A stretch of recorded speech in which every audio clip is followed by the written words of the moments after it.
ये तो आपकी मर्जी है कि आप उन्हें भला कहें या बुरा, लेकिन भुवन सोम आदमी हैं ही ऐसे। कुछ लोगों का कहना है कि वे बहुत ढीठ हैं, नहीं तो भला कोई अपने ही बेटे को नौकरी से निकालता है।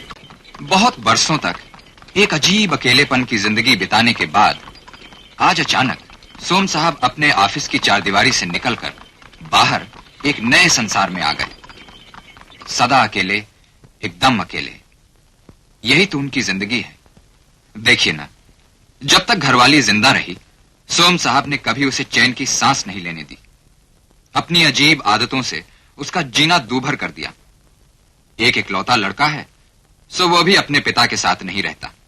हाँ, ऑफिस के कर्मचारी उनकी बड़ी इज्जत करते हैं, लेकिन पीठ मोड़ते ही कहते हैं साला।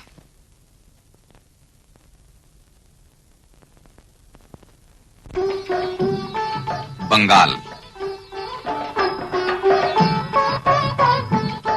सोनार बंगाल,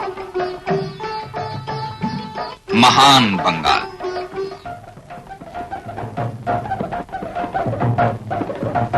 विचित्र बंगाल। इसी बंगाल के हैं भुवन सोम। 16 आने खरे। बरसों बंगाल के बाहर रहने के बाद भी जिनका बंगालीपन नहीं गया।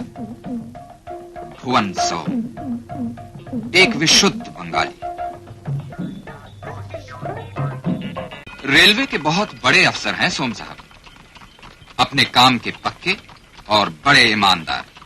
अपने जीवन में देखा तो बहुत कुछ है सोम साहब ने, पर पता नहीं उससे कुछ सीखा भी है या नहीं। और ये है उनकी दुनिया।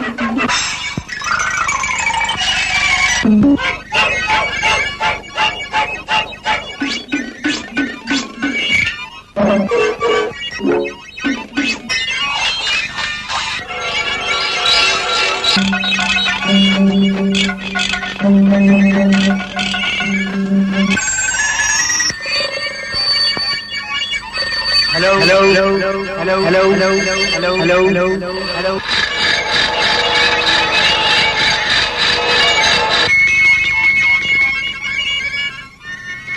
25 बरस तक कठिन नियमों से भरा जीवन बिताने के बाद सोम साहब को अचानक, शायद अनजाने ही, कुछ अजीब सा लगने लगा।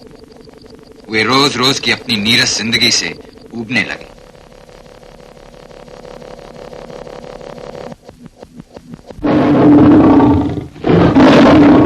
तो सोम साहब जा पहुंचे एक मशहूर शिकारी के दीवान खाने में।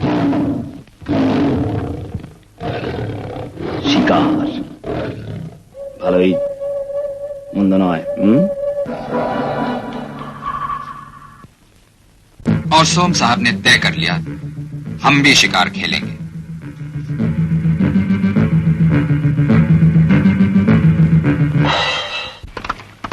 एक दिन ऑफिस से छुट्टी ली और शिकार खेलने यहां आ गए।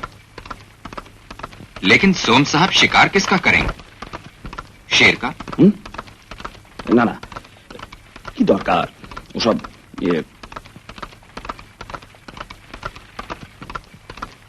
काफी सोच समझकर उन्होंने तय किया कि उनको चिड़ियों का शिकार करना चाहिए, और वे पक्षी विशेषज्ञ हो गए।